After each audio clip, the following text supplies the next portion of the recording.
যিটো পঢ়ি পাইছোঁ সেইটোৱে ক'ম। ইয়াক বহাই এটাও নকওঁ আৰু ভাগত থকাহে ক'ম। মানৱী লিখি দাঙি লৈ গ'ল বা সৈন্যই দাঙি লিখি ক'লে ৰজাক ক'লে গৈ বোলে মহাৰাজ বোলে এইটো আশ্ৰমে দি চুৰটো পলাই গ'ল, বোলে কি কৰিম? ৰজাই ওপৰৰ পৰা ক'লে টিঙত দি দিয়া।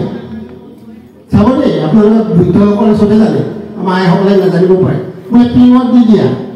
ভাগৱতত টিংডালৰ বৰ্ণনা মানৱী লিখি যেতিয়া দিলেগৈ বহাই সেই টিংডালৰ ওপৰত এহঁতি ভাবিছে তালু আগেদি ওলাই যাব, কিন্তু মানৱী লিখি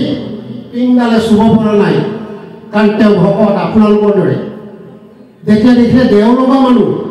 হুলস্থুল লাগিলে, সৈন্য বাহিনী পলাই গ'ল। ৰজাৰ ভয় কম্পমান, কি হ'ব আজি আৰু হুলংগত মই সোমাব লাগিব, ঋষিয়ে হাত দিব এতিয়া। কিন্তু ঋষিয়ে মানৱীয়ে ভাবিলে মোক এই পানিছমেণ্টটো ৰজাই দিয়া নাই, ৰজাৰ কি শক্তি আছে? মোক পানিছমেণ্ট যিজনে দিয়ে গোটেই মানৱ জাতি, মই তেওঁক ধৰোঁ। তেওঁ আসনতে যুৱকৰে গুচি গ'ল জমপুৰী। জমপুৰী কোনফালে আছে জানেনে আইসকল? পশ্চিম দক্ষিণ কোণত সঞ্জীৱনীপুৰৰ ৰজা জম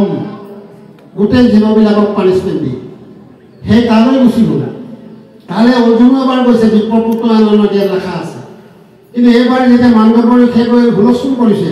যম ৰজা ক'ত আছ, ওলাই আহ। ঋষি মানুহ আপোনালোকে ভকত ভয় নকৰে নহয়, কাৰো তান্দাকে ক'বই নহয় জানো। তেতিয়া কলত যম ৰজা ওলাই আহিলে। চন্দ্ৰবিলাকে ক'লেগৈ নহয় এজন ঋষি আহিছে, কাৰণ ভিতৰত নোসোমাই নহয় ঋষিয়ে জমপুত কেলৈ সোমাব, আৰু সোমাই দিয়াৰ লগে লগে তেওঁ ৰাম বুলি কৰিলে গোটেইগাল উদ্ধাৰ হৈ গুচি যাব, সেইকাৰণে বাহিৰতে আছে। তেতিয়া যম ৰজাই গৈ ক'লে সেই ঋষিবৰ আপুনি ইয়ালৈ কেলৈ আহিলে? মই কি আপোনাক সহায় কৰিব পাৰোঁ গৃহস্থী ধৰ্মৰ? বোলে মই তোমাৰ সহায় বিচাৰি অহা নাই, কিন্তু মই এটা কথাৰ কাৰণে আহিছোঁ। তুমি মোক কিয় পানিছমেণ্ট দিলা? মত্যত মোৰ সন্মান নষ্ট হ'ল, মোক টিঙত দিলে ৰজাই, গতিকে এই পানিছমেণ্টটো তুমিয়ে দিছা। তেতিয়া চিত্ৰগুপ্তক মাতিলে, বোলে ফাইলটো মেলাচোন হয় নেকি? ফাইল মেলি চালে, দেখিছে ফাইলত লেখা আছে মানৱী ঋষি 5 বছৰ বয়সতে বোলে জীয়া এজনী পকৰত ব্যৱস্থাপন ভৰাই ধেমালি কৰিছিলে। আপুনি মই যিবোৰ পাৰ কৰাই আহিছোঁ বোলে তেতিয়া কৰি 5 বছৰ বয়সৰ লোকক শিশু তুমি শাস্তি প্ৰদান কৰিছা। তুমি সঞ্জীৱনৰ তুমি অধিকাৰী হোৱাৰ যোগ্যতা নাই। ভগৱান কৃষ্ণই এই 12 বৈষ্ণৱৰে এজন বৈষ্ণৱ বুলি তোমাক সেই দায়িত্বটো দিলে, কিন্তু তেখেতেও ভুল কৰিছে। মই তোমাক সাপ দিছোঁ, তুমি মত্যলৈ যাব লাগিব। তুমি আজীৱন সদা কথা ক'বাগৈ জন্মৰ পৰা মৃত্যুলৈকে, কিন্তু তোমাৰ কথা কোনেও নুশুনিব। দিলে সাপ। সেই যম ৰজাই আহি পেলাই বিদুৱে ধৃতৰাষ্ট্ৰক ভতিজাকেতক কিমান সৎ উপদেশ দিলে, কিন্তু নামানিলে। শেষত গৈ খং উঠিলে বিদুৰৰ যে তুমি যাক পুত্ৰ বুলি ভাবি আছা দেউতাক ককাইদেউ, এইকেইটা তোমাৰ পুত্ৰ নহয়, এইকেইটা শত্ৰু, এইকেইটাতো নষ্ট হ'বই, তোমাৰো সকলো শেষ কৰি দিব। এনেকৈ বুলি কোৱাৰ লগে লগে দুৰ্যোধন খং উঠিল। দুৰ্যোধনে দদায়েকক,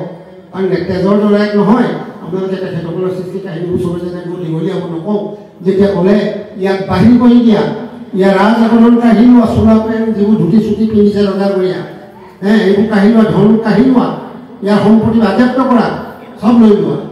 তেতিয়া বিদুৰে মিলিগনি হাঁহি মাৰিলে, চব খুলিলে আৰু তীৰ্থনি লৈ গুচি গ'ল। গতিকে এইবোৰ বহুত ধুনীয়া ধুনীয়া কথা লেখা আছে। এতিয়া আমাৰ আজি ফাইনেল কথা এটা পাতি সেই মানৱী ঋষিয়ে তেনেকৈ কৰিলে, অৰ্থাৎ পানিছমেণ্টবিলাক আপোনাৰ যে ঘাট প্ৰতিঘাত পাওঁ আইসকল, যদি আপোনালোকৰ কেনেবাকৈ আপোনাৰ ঘৰখন ল'ৰা ছোৱালীকেইটা সুকলমে জীৱনটো অতিবাহিত কৰিবলৈ মন আছে, বিয়োগ নোহোৱাকৈ দেই। স্বামী যদি বিধৱা যদি নহ'বলৈ ইচ্ছা আছে, তেতিয়া এটা মন্ত্ৰ আছে, ভাগৱতত আছে, সেই মন্ত্ৰটো কাহিনীৰ সেইটো ল'ব লাগে। আপোনাৰ স্বামীৰ কাহিনী পৃথিৱী এৰি থৈ নাযায়। স্বামী মৃত্যু হ'লেহে আইসকল বিধৱা হয়, নহয় জানো? মহাই দিব খুৰীয়েকে দদায়েকে জাজলি গৈ জীৱাতো এইবোৰ নলবি নালাগে, অৰ্থাৎ তেওঁ নাই, নহয় বাৰু? কিন্তু এটা মন্ত্ৰ দি থৈ গৈছিল ভাগৱতত, সেই মন্ত্ৰটো হিৰত সেইটো ল'ব লাগে। কেতিয়াও আপুনি বিধৱা নহয়, আজীৱন আপোনালোকে পতি পত্নী একেলগে সংসাৰ সাগৰ মহানন্দ পাৰ হ'ব লাগে। সেইবোৰ মহামন্ত্ৰ আমাক দি থৈ গ'ল ভাগৱতত গুৰুজনে, আমি ব্যৱহাৰেই কৰা নাই। ভাওনা খুব পাতো, তুলসী সতীত হৰ নহংস সত্যবধ, তুলসী সতী আছিল, হিৰত হেন্দু সেই মন্ত্ৰই লৈছিল, সেইকাৰণে শংখচূড়ক কোনেও বধ কৰিব নোৱাৰে শিৱ পৰাস্ত হৈছে পাৰ্বতী পৰাস্ত হৈছে কাৰ্তিক পৰাস্ত হৈছে উপায়ন্ত হৈ কৃষ্ণক কৈছে প্ৰভু কেনেকৈ ইয়াক কোনে বৰ দিলে ইমান পাৱাৰফুল শংখচূড় বোলে এওঁ পত্নীগৰাকী সতী এওঁ পত্নীগৰাকী সতী আৰু মোৰ ভকত চতুৰ ৰাতিপুৱাই হেন্দুকত মোক চমজাই দিয়ে মোৰ মন্ত্ৰই সেইকাৰণে তোমালোকে যে ত্ৰিশূল মাৰি দিছা সেই সদায় আহিব মই চক্ৰখন লগাই দিছোঁ ত্ৰিশূললৈকে বেগ হৈছে গতিকে তুমি আকৌ বোলে অসুটোক কেলৈ ৰক্ষা কৰিছা যদি অসুটোক মই ৰক্ষা নকৰোঁ তেতিয়া মোৰ ভক্ত তুলসী মোক ভাল পায় মোৰ ওচৰত আশ্ৰয় গ্ৰহণ কৰিছে মোৰ নামেৰে তেওঁ ৰাতিপুৱাৰ কাৰ্যসূচীটো আৰম্ভ কৰে আৰু ৰাতি সন্ধ্যাত কাৰ্যসূচী সামৰে মোৰ নামেৰে মোৰ পৰম ভক্তা গতিকে মোৰ পৰম ভক্তাক মই এই উকা কপাল চাবলৈ নিবিচাৰোঁ মই নোৱাৰোঁ তেওঁ সদায় মোক চমজায় মোৰ এই হীৰৰ কৈ প্ৰভু তুমি সদায় জিলিকাই ৰাখিবা আজি সময় থকা হাতেই আমি এইখিনি কথা বহুত পাতিবলগীয়া আছিলে বা যে কি নহওক আমাৰ গুৰুজনে ইমান সহজতে দি থৈ গ'ল মুঠতে আইসকল আপুনি মুক্তি পাবলৈ কোনো অনুষ্ঠানত সোমাব নালাগে কোনো সত্ৰত শৰণ ল'ব দৰকাৰ নাই কোনো সংঘত শৰণ ল'ব দৰকাৰ নাই আপোনাৰ অন্তৰাত্মাই কৃষ্ণ শৰণ লওক ৰাতিপুৱা বিচনা পাৰোঁতে হে কৃষ্ণ সমস্ত ত্যাগ কৰি তোমাৰ নাম লৈছোঁ তোমাৰ চৰণতে মই আশ্ৰয় গ্ৰহণ কৰিছোঁ আজিৰ পৰা তুমি মোক কৰোণা কৰিবা প্ৰভু এনেকৈ বহুতে তেনেকৈ নাৰদে যেনেকৈ শৰণ লৈছে নাই নাই নাৰদকো শৰণ দিছে ভাগৱতক আপুনি মই ক'ৰবাত গৈ কাৰোবাৰ শৰণ ল'লে দীঘল দিয়া পৰিলা শব্দ ক'লে এইবোৰ দেখনীয়া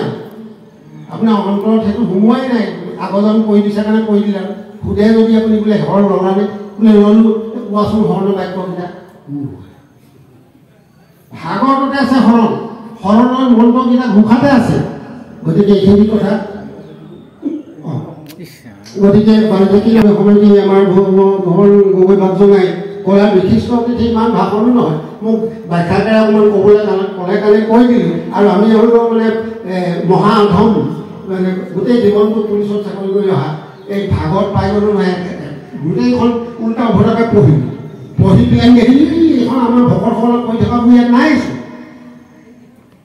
ভকতসকলে যিবোৰ নাম গোৱা পাঁচ চাউল খোৱাইবোৰ পাতি আছে গোটেই অসমত সেইবোৰ ভাগৱত লেখাই নাই এই ভাগৱতখন এতিয়া উল্টা উভতাকৈ পঢ়ি দেখিলি হ'ব না গতিকে এই পথেদি গ'লে নহ'ব ইয়াত ভাগৱতে কৈছে তুমি কৃষ্ণ চৰণত আশ্ৰয় গ্ৰহণ কৰা অন্য অপদেৱে তাক বাদ দিয়া সেইটোৱে কৈছে এই ভাগৱতেতো কোৱা নাই নহয় বোলে আমুকৰ ওচৰত শৰণ লোৱাকৈ যোৱা সাধু মানুহ খুৰা সাধুজনৰ লক্ষণবোৰ বৰ্ণনা কৰি দিছে যাৰ মুখত খাওঁতে উঠোঁতে বহুতে হয় না সপোনে ভোজনে ক'বলে কৃষ্ণ কৃষ্ণ কৃষ্ণ হৰিৰাম মুখত উচ্চাৰণ হ'ব সুখী নহন নম্ৰ বিনয়ী সবাতোতকৈ সৰু সেইজনৰ নিচিনা ভকতৰ হক ল'বা ইয়াত কৈছে নহয় বাৰু ভাগৱতত কৈছে গতিকে সেই তেনেধৰণে যিসকল শুদ্ধাত্মাই শৰণ আশ্ৰয় গ্ৰহণ কৰিব ৰাতিপুৱা আইসকলকো অনুৰোধ জনাইছোঁ আপোনালোকে বিচনাখনৰ অনন্ত সজ্জা পাতিব ৰাতি শুওঁতে ৰাতিপুৱা বিসৰ্জন দিব এদিন জাপ মাৰি উঠি নাহিব ভগৱন্তক অকণমান ঢেৰ ক'বও নালাগে ঢেৰ প্ৰাৰ্থনা গাব নালাগে হে প্ৰভু কৃষ্ণ মোৰ সেৱা গ্ৰহণ কৰিবা মই আত্মা মই এতিয়াহে বুজি পাইছোঁ মই আগত আমুকি এনেকুৱাবোৰ আছিলোঁ এতিয়া মই যে আত্মা মোক বুজি পালোঁ মোক তোমাৰ সংসদত ঠাই দিবা প্ৰভু আৰু এই পৰিয়ালটো দিছা মোৰ স্বামী শহুৰ শাহুৰ এইবিলাক তোমাৰ আত্মা গতিকে এওঁলোকক যেন মই ভালকৈ সেৱা সৎকাৰ ধৰিব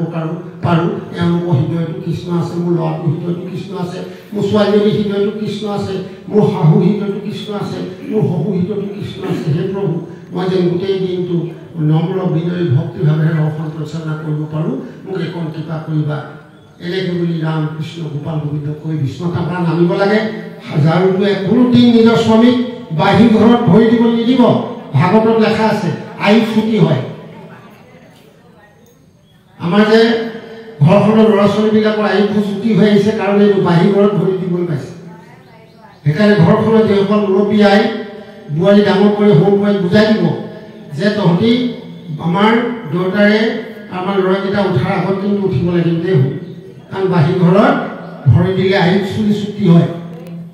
সেইবুলি ভাবি আপোনালোকে ঘৰ দুৱাৰটো অকণমান 4:30 বজাতে উঠিবলৈ আৰম্ভ কৰক প্ৰভু নামেৰে ঘোষা জনা গাই ঘৰ দুৱাৰ চাফা কৰিলে গোসাঁই ঘৰ চাফা কৰিলে দৌৰে দৌৰি গৈ গা ধুই আপুনি ভিতৰত হেন্দুকণ ল'ব মন্ত্ৰটো গাই মন্ত্ৰৰ কাহিনী আকাৰে পোৱা আদি বেছি আপোনালোকৰ হৃদয়ত সোমালে আহি তথাপিতো থোৰতে কৈছোঁ উত্তম শ্লোকটো গাই পেলানি ভিতৰত হেন্দু ল'বলৈ আই হ'ব শুইয়েকে শিকাই দিয়া নাই আপোনালোকে আঙুলিটো দেখুৱাই দিছিলে এনেকৈ হেৰি হয় মন্ত্ৰটো নিশিকালে মানে নাই কোৱা তেখেতসকলে এতিয়া আপোনালোকক খোলা খুলি কথা বাকী ৰাখি থৈ নাযাওঁ নহয় জানো আকৌ বা লগ পাওঁ নাপাওঁ কিজানি মই কাইলৈ যাবগৈলগীয়া হ'ব পাৰি পাওঁ হয় নে গতিকে ইয়াৰ ভাগৱতত লেখা আছে উত্তম শ্লোক লৈ হীৰত সেন্দুকৰ ল'ব আৰু এই হৃদয়খন ভকতৰ স্থান হীৰৰ টেমাটো ভকতৰ স্থানত দিব দি লৈ লাহেকৈ মন্ত্ৰ মাৰিব মন্ত্ৰটো কি সত্যত হৰি তাতাগ্ৰাম দাপৰ কৃষ্ণ হিন্দী নাম কৃষ্ণ হৰিৰাম কৃষ্ণ হৰিৰাম কৃষ্ণ হৰিৰাম হে প্ৰভু মোৰ এই হীৰৰ সেন্দুকণ সদায় জিলিকাই ৰাখিব কেনেবাকৈ যদি কাৰোবাৰ স্বামীক অকণমান ইটো খাইছিলে নোখোৱা হ'ব আপুনি ক'ব দৰকাৰ নাই আপোনাৰ আপুনি ভাল হৈ যাব ঈশ্বৰে ভাল কৰি দিব আপোনাৰ মুখত হাঁহি বিৰিঙাবৰ কাৰণে কাৰণ আপুনি ভকত হৈ গ'ল নহয় আকৌ ঘৰ দুৱাৰ সুন্দৰকৈ দেউতা আহিলে দেউতা মাক বহুৱাই লৈ সেৱা ভাগ কৰিব লাগে এতিয়া বহাগ বিহু আহিছে নহয় আমাৰ চবেই সেৱা কৰিব কিন্তু আমাৰ ভাগৱতে কৈছিলে সদায় সেৱা কৰিব লাগে মাক বাপেকক এতিয়া আমাৰ অসমীয়া মানুহখিনি কি কৈছোঁ বহাগ বিহুৰ দিনাখন সেৱা কৰে মাঘ বিহুৰ দিনাখন সেৱা কৰে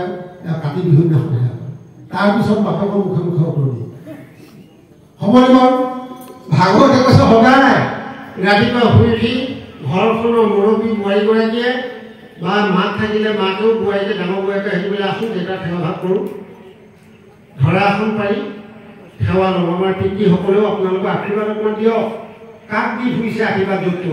নিজৰ পৰিয়ালটোকে দিয়কচোন পৰিয়ালটো ভাললৈ আহক বোলে সেই প্ৰভু তোমাৰ এই শুদ্ধাত্মাসকলে আমাকে সাক্ষী কৰি সেৱা ধৰিছে তুমি প্ৰভু কৃপা কৰিবা কৃপাৰ সাগৰ দেৱকী নন্দন বুলি গাওক সহজ কৃপালু বুলি গাওক আপুনি চাৰিবৈদ্য চাউলীয় কৰোণাময় ৰাম কৰোণাময় যি মুখা মুখস্থ দি আশীৰ্বাদ দিয়ক সেইখন ঘৰ বৈকুণ্ঠ নহয় গৃহাশ্ৰম নহয় অইন হ'ব পাৰেনে আমাক গৃহাশ্ৰম বনাই দিছিলে গুৰুজনে কিন্তু আমি এইবোৰ কৰিব নজনাৰ দুখত আমি ব্যৱহাৰ নকৰাৰ দুখত কাৰ্যকৰী নকৰাৰ দুখত আমাৰ লতি ঘটি এতিয়া 16খন বৃদ্ধাশ্ৰম অসমত কাইলৈকে আপুনি মই যাবলগীয়া হ'ব তাৰ কি গ্ৰান্টি দিব আপুনি গতিকে সেইকাৰণে এতিয়া আইসকলক গোটাই আই মাতৃ সমাৰোহ কৰি বুজাই দিয়া হৈছে যে সেই আইসকল তোমালোকৰ স্বামী সেৱা কৰিবা কি সুন্দৰকৈ বুজাই দিছে জয়ন্তী বদতীয়াবে হলিও গোসাই সমভাৱে পুতদায় কৰোঁ সদায় সত্য শস্য ক্ষেমাদয়ে অতিথি সৎকাৰ কদাচিতো নকৰোঁ কাকু তিৰস্কাৰ স্বামী তপ স্বামী জপ স্বামী কৰোঁ ধ্যান স্বামী অচিৰণী চৰণবিনে নিচিন্তু হোৱান স্বামী যদি মন্দ কৰ্ম কৰে আচৰণ মিষ্ট বাক্য বুলি তাকো কৰোঁ নিবাৰণ স্বামীক নিদিয়ান্ন নকৰোঁ ভোজন স্বামীক নুসুধি ক'তো নকৰোঁ গমন কি সুন্দৰকৈ দিছে স্বামীক নিদিয়াকৈ নাখাওঁ স্বামীক নুসুধাকৈ মই ক'লেও নাযাওঁ স্বামীয়ে যদি খং কৰে মই মিঠা মিঠা কথা কওঁ কি ধুনীয়াকৈ স্বামীকে চিন্তা কৰি থাকোঁ বোলে যোৰহাটলৈ গৈছে আমগুৰিলৈ গৈছে নামচিলৈ গৈছে ৰামপাৰবিলাকে কিমান জোৰত যায় গতিকে প্ৰভু স্বামী মোক স্বামী যেন ভালে কুশলে ঘৰৰ পৰা আহি প্ৰভু এইখন কৃপা কৰিবা আমাৰ আইসকলে তেনেকৈ খাটি থাকে আৰু তেতিয়াহে বা আমাৰ বাপসকলে আকৌ গুৰৰ ৰসগোল্লা এটা লৈ ঘৰলৈ আহিব মুখে মুখে কাকুচকৈ যদি কৈ পঠিয়াই ক'ৰবাত গুৰৰ ৰসগোল্লা আনিব সেইকাৰণে ৰাধিকাই কৈছে কদাচিতো মুখে মুখে কিন্তু উত্তৰ হেৰগৈ সতী যেন শ্ৰীমন্ত শংকৰ মাধৱ মাধৱ কৃষ্ণ কৃষ্ণ মহাকৃষ্ণ আপোনাৰ সন্ত মহন্ত শুদ্ধাত্মা সবাৰো সিয়াতে ঈশ্বৰ আছে মই নিচিনা মহাপাপী এটাই আমি এইকেইটা কথা ক'ব পৰা শক্তি মোৰ নাই প্ৰভুৱে যি কোৱালে মই কিন্তু কৈছোঁ বুলি ভবা নাই প্ৰভুৱে কোৱাইছে যদি এইকেইটা আপোনালোকৰ গ্ৰহণীয় বুলি ভাবে গ্ৰহণ কৰিব আইসকল আপোনালোকৰ কল্যাণ হওক আৰু আমাকো আশীৰ্বাদ দিব বিজুলী সংসাৰ যেন মুখে হৰি কথা বাজ হয় প্ৰভু নাম যেন অবিৰাম বিশ্ৰাম নিৰন্তৰে লৈ থাকোঁ আজি আমাৰ 22 দিনত ভৰি দিছে ঘৰলৈ যোৱাই নাই এখন পূৰ্ণ ঘৰ আছে পু বোৱাৰী নাতি নতিনা নদল নদলকৈ এখন ঘৰ এতিয়া খোলাই তাকো এৰি এৰি মই 2020 চনৰ পৰা এই যাত্ৰা কৰি আছোঁ অসমৰ এনেকুৱা চুক কোন নাই 28 দিন 25 দিন 22 দিন 18 দিন আমাৰ এডিশ্যনেল এছ পি ৰিটায়াৰ সৌ আৰু খেচৰ গগৈ সৌ সিদিনা মোৰ লগত আপোনাৰ ডুমডুমা শদিয়া একেলগে ঘূৰি ফুৰা আমি পুলিচৰ মানুহকেইজনে হৈছিলে এইবিলাক মানুহৰ লগত অন্ত নিমিলে আমাৰ কাৰণ আমি খৰং খচং আৰু গোটেই যিটো পঢ়ি পাইছোঁ ধৰোঁগৈ আৰু তাক এৰিবলৈ নাই পাক মাৰি ধৰি লৈ সেইটো মতে যাবলৈ বিচাৰিছোঁ অকণমান আশীৰ্বাদ কিন্তু লাগিব আপোনালোকৰ এই আশীৰ্বাদ কৰি বিচাৰিলোঁ আৰু বিশিষ্ট অতিথি বুলি যিটো আমাক সন্মান দিলে আমি বিশিষ্ট অতিথি নহয় আপোনালোকৰ ডাকৰো দাক কিং কৰোঁ কিং 44 নম্বৰ দাক মাধৱপুৰে যিটো ভোকাল আহিলে দাসৰ দাক তাৰ দাসৰ ধৰিব আমি সদায় যেন নিজৰ সৰু ক'ব পাৰোঁ মহাপাপী বুলি ক'ব পাৰোঁ আপোনালোকক দেখিলে মুখ ধুৱাব পাৰোঁ আপোনালোকৰ পদৰণি যেন হীৰত ল'ব পাৰোঁ অভিমান শূন্য হৈ যেন সময়বোৰ অতিক্ৰম কৰিব পাৰোঁ এই অকণ কৃপা পাম বুলি আশা কৰি আমি এভাগী সেৱাৰ সৈতে আপোনালোকে দিয়া দায়িত্বৰ ব্যাখ্যাদাৰে দিয়া আমাৰ দায়িত্ব আমি সামৰিছোঁ মাধৱ মাধৱ কৃষ্ণ কৃষ্ণ মহাকৃষ্ণ ৰাম কৃষ্ণ হে প্ৰাণ বন্ধু কৃষ্ণ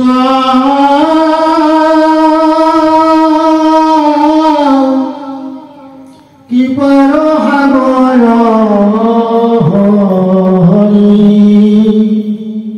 কৃপা দৃষ্টি চাহি